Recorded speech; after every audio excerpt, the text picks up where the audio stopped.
கர்த்தருக்கு ஸ்தோத்திரம். நான் உங்களது மிகாயா பேசுகிறேன். இன்றைக்கு இந்த வீடியோவில் நான் பேசப்போகும் காரியங்களானது செருப்பால அடிச்சது போல இருக்கும். அதற்கே உண்டான உரித்தான வசனங்களோடு நான் கோடிட்டு பேச போகிறேன். கமெண்ட்களை பார்க்கும்போது மக்களுடைய மனநிலை எப்படி இருக்குன்னு என்னால் புரிஞ்சுக்க முடியுது.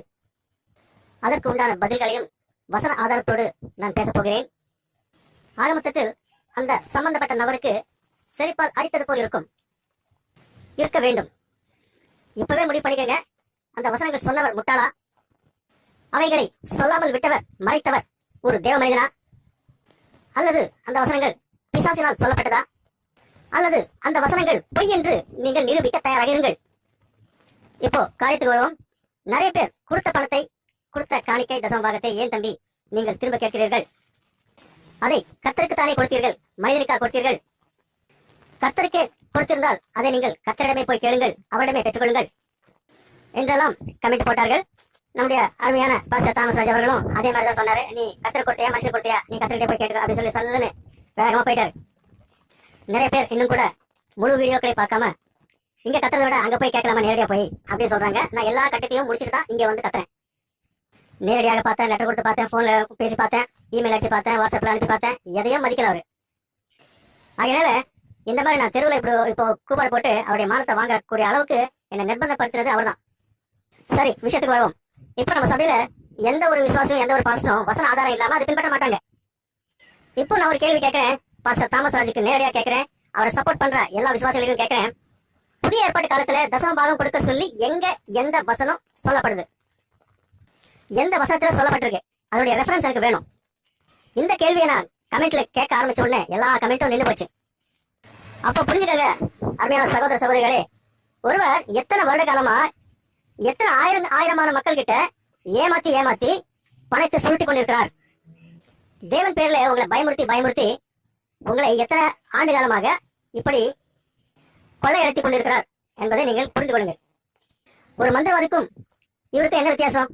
அவன் வந்து ரத்த கட்டி சத்துரு அப்படின்னா, இவரோ இவருடைய ஆதரவாளர்களோ என்ன சொல்றாங்கன்னா, உனக்கு அழிவு சடுதியாக வரும், தேவனுடைய கோபாக்கினி உன்மேல் இறங்கும், அவருடைய ஆக்கிரைக்கு நீ ஆளாவாய், இப்படியெல்லாம் சொல்றாங்க. ஆனா நான் ஒண்ணுதான் கூறிக்கொள்ள விரும்புகிறேன். நான் தவறு செய்து இருக்கிற பட்சத்தில் மட்டும்தான் இது நிறைவேறக்கூடும். நான் நீதிமானாக பரிசுத்தவானாக இருக்கிற அளவுக்கு இருக்கிற வரைக்கும் எனக்கு எந்த பயமும் இல்லை. கூடவே இருந்து தின்னு உறங்கி ஊழியம் செய்த தோமாவே, உங்களை நான் விழாவிலே கைவிட்டு பார்த்த ஒழிய, உங்க கையில விரல விட்டு பார்த்த ஒழிய நான் நம்ப மாட்டேன்னு சொல்லிட்டு அவர் ஒரு போஸ்ட் மார்ட்டமே பண்ணிட்டார். அன்னைக்கு அவர் செத்துட்டாரா? இல்ல எல்லாத்தையும் கூடவே இருந்து பார்த்து இயேசு கிறிஸ்து இறந்த உடனே மறுபடியும் நம்ம தொழில பார்க்கலாம் அப்படின்னு சொல்லி வலைய தோல்ல போட்டு கிளம்பிட்டாரு, பின்வாங்கி போயிட்டாரு. அந்த பேதுரு செத்துட்டாரா? இவங்க மேல கர்த்தருடைய ஆக்கினை இறங்கிச்சா? இதுக்கு நீங்க எனக்கு பதில் சொல்லுங்க. அப்போஸ்தலனாகிய பவுல் ஆவி சோதித்து அறியுங்கள் என்று சொன்னார். வரங்களிலே ஆவிகளை சோதித்து அறியும் வரத்தை பற்றி தெளிவாக சொல்லப்பட்டுள்ளது. ஆவிகளை பகுத்தறியும் வரம். அப்போ இதெல்லாம் பாவம்னு சொல்றீங்களா? இப்போ விஷயத்துக்கு வருவோம். கர்த்தருக்கு கொடுத்தீர்கள், கர்த்தரிடத்திலிருந்து நேரடியாக பெற்றுக்கொள்ளுங்கள் என்று சொன்னவர்களுக்காக நான் சொல்கிறேன், ஐயா, உங்க காணிக்கை தசமபாகங்களை கர்த்தர் நேரடியாக வந்து வாங்கினாரா? எப்பொழுது, எங்கே? அப்படியே உங்களை ஆசீர்வதிக்கும் போது நேரடியாக வந்து ஆசீர்வதித்தாரா? எப்போது, எப்படி? கர்த்தரிடத்தில் நேரடியாக கொடுத்து வாங்கக்கூடிய அனுபவம் இருந்தால் என்னோடு பேசுங்கள். நிஜத்திலே இங்கே நடக்கிறது என்ன? நாம் பணத்தை ஒரு மனுஷனிடத்திலே கொடுக்கிறோம், அது வேறு மனிதர் வழியாக சென்று நமக்கு உதவி வரும்போது இன்னொரு மனுஷன் மூலமாக வருது.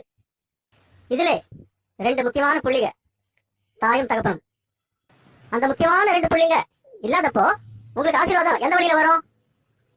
கர்த்தரால் கூடாத காரியம் ஒன்றுண்டோ என்று சொன்ன கர்த்தருக்கே அவரை பெற்று ஈன்று ஆளாக்கி வளர்த்து உலகத்துக்கு அறிமுகம் செய்ய 2 பேர் தேவைப்பட்டது.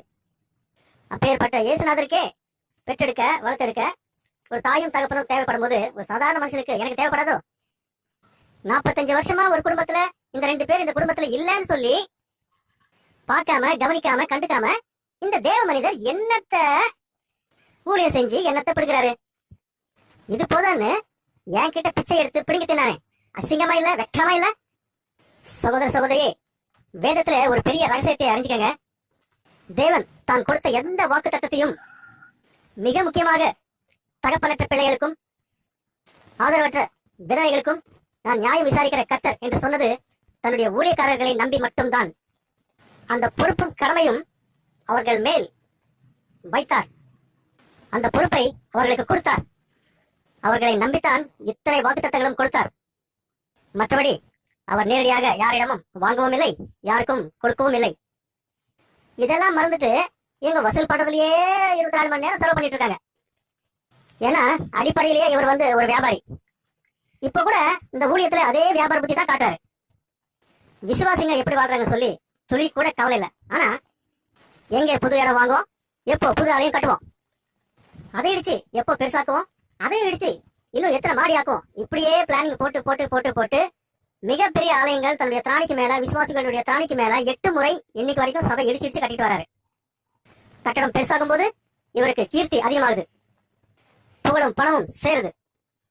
மக்கள் பிரம்மாண்டத்தை தான் பார்க்கிறாங்க, பிரமிச்சு போயிடுறாங்க. இது தேவனுடைய கரம் அப்படின்னு அவங்க நினைச்சுக்கிறாங்க.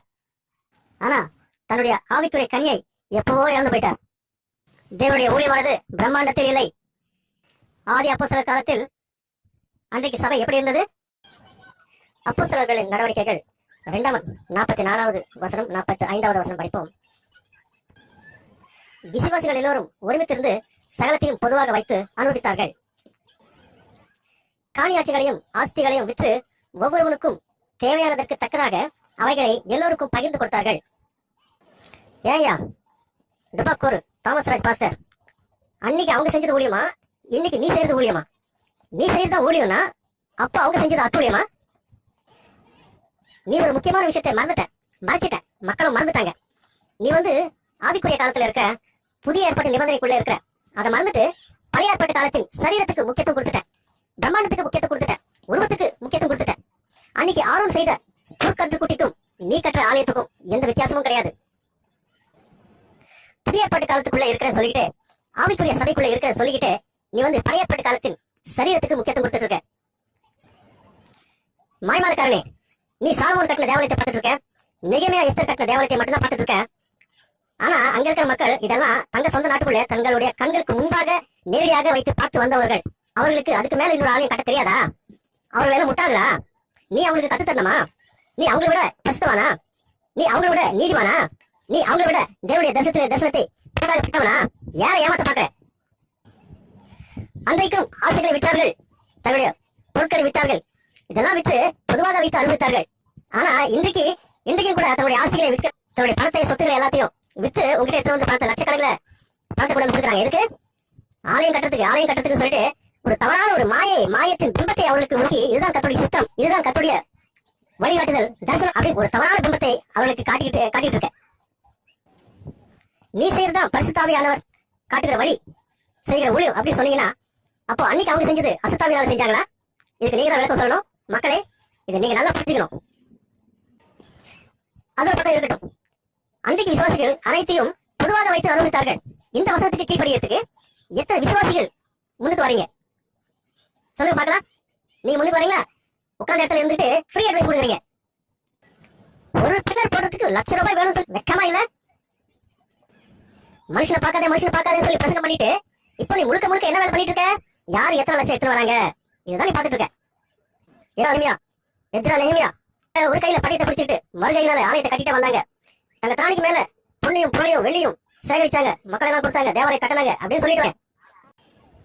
ஆனா முட்டாளே, சபை என்பது பகிரங்கமானதல்ல, சரீர பிரகாரமானதல்ல, ஆவிக்குரிய விஷயம் அப்படின்ற ஒரு மிகப்பெரிய உண்மையை மறக்கடிக்க வச்சுட்ட, மக்கள் மறந்துட்டாங்க. எவ்வளவு பெரிய மாய்மாலை இது. நாங்க எல்லாம் மிகப்பெரிய தவறு செஞ்சிட்டோம் அப்படின்னு கொடுக்குற மக்களுக்கு இப்ப புரியாது.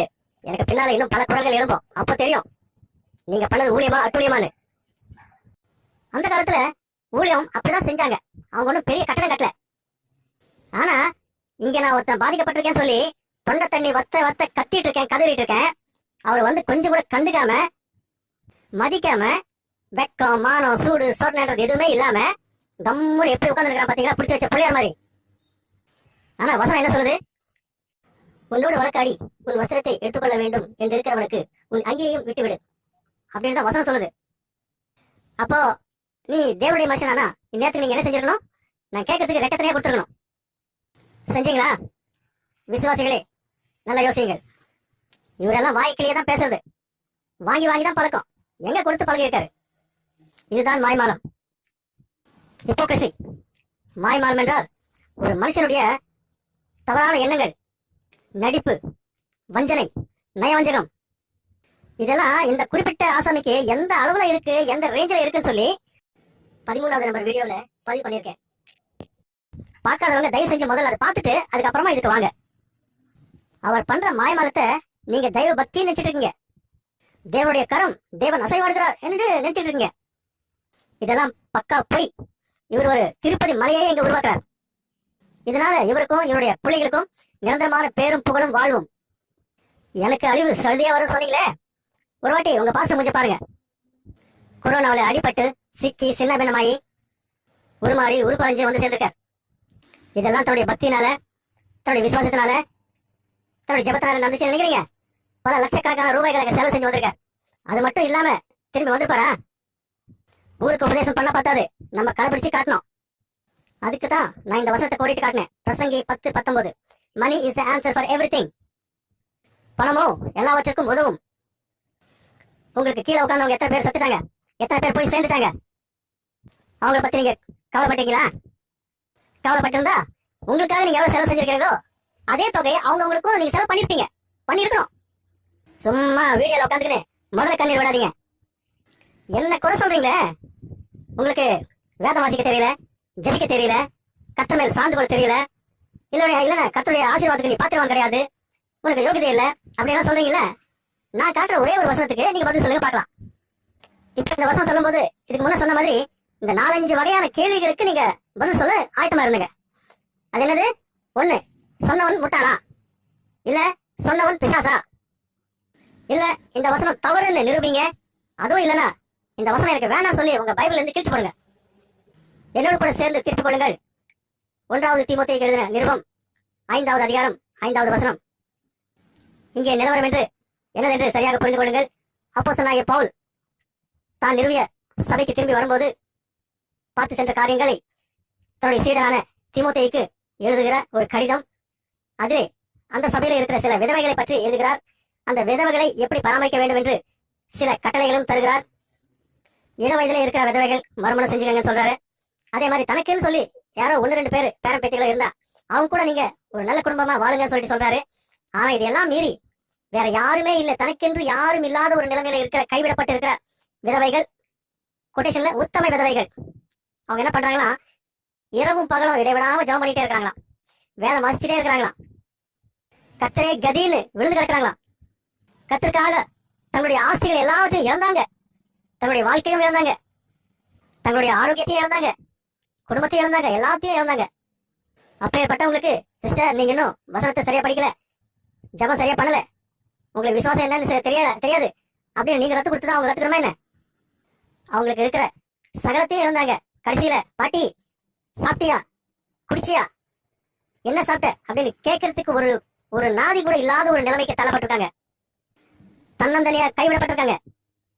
நான் சொன்னது போலவே அவங்களுக்கும் வேதத்துல இருக்கிற எந்த ஒரு வாக்குத்தத்தமும் அவங்களுக்கு நிறைவேறல, எல்லாமே கைவிட்டுச்சு. உண்மையை சொல்ல போனா செத்து போன இழுத்து போறதுக்கு கூட ஒரு ஆடு இல்லைங்க. இப்ப ஏற்பட்ட நிலைமைக்கு ஆளாயிட்டாங்களே, இவங்களை பார்த்து உங்களால சொல்ல முடியுமா? சிஸ்டர் நீங்க ஜெபிக்கல, சிஸ்டர் நீங்க கர்த்தர் மேல விசுவாசத்தை வைக்கல, நம்பிக்கை வைக்கல, நீங்க பாஸ்டர் தான் நம்புறீங்க, உலகத்தை தான் நம்புறீங்க, நீங்க வியாபார நிமித்தமா கர்த்தருக்கு காசு கொடுத்தீங்க, அப்படி இப்படி நீங்க இவங்களை பார்த்து சொல்ல முடியுமா? வேதத்துல எவ்வளவு வாக்குத்தத்தங்கள் இருந்தும் அங்கே அப்போஸ்தலனாகிய பவுல் வந்து இவங்களுக்கு உதவி செய்யன்னு சொல்லி அவர் மூலமா உதவி செஞ்ச பிறகுதான் அவங்களுக்கு அந்த உதவி கிடைச்சது. அப்ப யார் வழியாக அது வந்து நடந்தது? ஒரு மனுஷன் அங்க தேவைப்பட்டான். அந்த மனுஷன் மூலியமா தான் இது நடக்குது. யாருக்கும் கர்த்தர் வந்து நேரடியாக வாங்குறதும் இல்ல, கொடுக்கறதும் இல்ல. இது முதல்ல அறிஞ்சுக்கங்க. அந்த விதவைகளை பார்த்து நீங்க ஒரு குறையும் சொல்ல முடியாது. அதனாலதான் அப்போஸ்தலனாகிய பவுல் சொல்றாரு உத்தம விதவைகள். அதனால இந்த வசனம் படிச்ச பிறகு இன்னொரு வாட்டி யாரும் இந்த மாதிரி கேள்வி எடுத்துன்னு வந்து என்கிட்ட கேட்காதீங்க. இப்ப நான் இந்த வசனத்தை படிக்கிறேன். இப்ப ஏற்பட்ட நிலைமையில கைவிடப்பட்டவங்களுக்கு என்ன பண்ண சொல்றான்னு சொல்லிட்டு அப்போஸ்தலனாகிய பவுல் சொல்றாரே, நீங்க செஞ்சீங்களா பாஸ்டர்? தேவனுடைய மனிதன் சொல்றீங்களே, சொல்லிக்கிறீங்களே, சொல்ல வைக்கிறீங்களே, பாஸ்டர் தாமஸ் ராஜ் நீங்க செஞ்சிருக்கீங்களா? நல்ல செருப்பு அடிச்ச மாதிரி வசனம் இதோ படிங்க. அதனால உங்க பக்திக்கும் உங்க பொருளாதார ஆசீர்வாதத்திற்கும் எந்த விதமான சம்பந்தமும் இல்லைன்னு இந்த வசனத்தை படிச்ச பிறகு நல்லா புரிஞ்சுக்கங்க. உங்களுக்கு வாய்ப்பு இருக்கு, அதனால சம்பாதிக்கிறீங்க. வாய்ப்பு இல்லாதவன் இருக்கிறது கூட இறந்து போறான். பாஸ்டர் தாமஸ் ராஜுக்கு முதலாவது செருப்படி. வாங்க வாசிக்கலாம். 1 தீமோத்தேயு 5ஆம் அதிகாரம் 5வது வசனம். உத்தம விதவையாய் இருந்து தனிமையாய் இருக்கிறவள் தேவனிடத்தில் நம்பிக்கை உள்ளவளாய் இரவும் பகலும் வேண்டுதல்களிலும் ஜெபங்களிலும் நிலைத்திருப்பாள். நல்லா விளங்கிட்டீங்களா? இவங்க தனிமையாய் கைவிடப்பட்டிருக்காங்க, தேவனத்துல மட்டும்தான் நம்பிக்கை வச்சிருக்காங்க, இரவும் பகலும் வேண்டுதல்களிலும் ஜெபங்களிலும் நிலைத்திருக்கிறாங்க. இவங்க உத்தம விதவைகள். இவங்களுக்குள்ள இந்த ஒரு குறை இருக்கு, அந்த ஒரு குறை சொல்லவே முடியாது. அந்த அளவுக்கு அப்போஸ்தலனாகிய பவுல் கிட்டே இவங்க வந்து நல்ல பேர் எடுத்துக்கிறாங்க. ஆனா அவருடைய பொருளாதார நிலைமை என்ன? இந்த நிலைமையில இருக்கு. இந்த மாதிரி மக்களுக்கு எல்லாம் உதவி செய்யுன்னு சொல்லிட்டு சொன்னாரே, அந்த காரியத்தை செஞ்சீங்களா பாஸ்டர் தாமஸ் ராஜ் ஐயா அவர்களே? அதை விட்டுட்டு அங்க திருப்பதி கோயில கட்டுறீங்களா? இந்த சரீரம் தான் தேவனுடைய ஆலயம் என்று சொல்லப்பட்டது. இந்த ஆலயம் எக்கேடு கெட்டு போனாலும் அவருக்கு கவலையில, அவருக்கு வந்து கல்லினால கட்டப்பட்ட ஆலயம் தான் ரொம்ப முக்கியமா போச்சு. ஏன்னா அடிப்படையிலேயே அவர் வந்து வியாபாரி இல்லையா? இந்த வியாபாரி பத்தி தான் காட்டிட்டு இருக்காரு. இப்ப அவருக்கு 2வது செருப்படிக்கு போயிடுவோம். மணிக்கவும் 2வது செருப்படி அடுத்த வீடியோவில் பார்ப்போம். ஏன்னா இப்போ 20 நிமிஷம் ஆயிடுச்சு. இதுக்கு மேல பேசுறதுனாக்கா மக்களுக்கு கான்சன்ட்ரேஷன் இருக்காது. இதை போல நிறைய செருப்படி வரும். அது மட்டுமல்ல, இந்த வீடியோக்களை பார்க்கறதுக்கு முன்னாடி நீங்க 13வது நம்பர் வீடியோ பாத்துருங்க. மாய்மரத்தை பற்றி போட்டிருக்கேன், தவறாமல் பாருங்க. அதை பார்த்துட்டு இது பாத்தீங்கன்னாக்கா நல்லா விளங்கும். கத்திரிக்கை மகிழ்ச்சி உண்டாவதாக.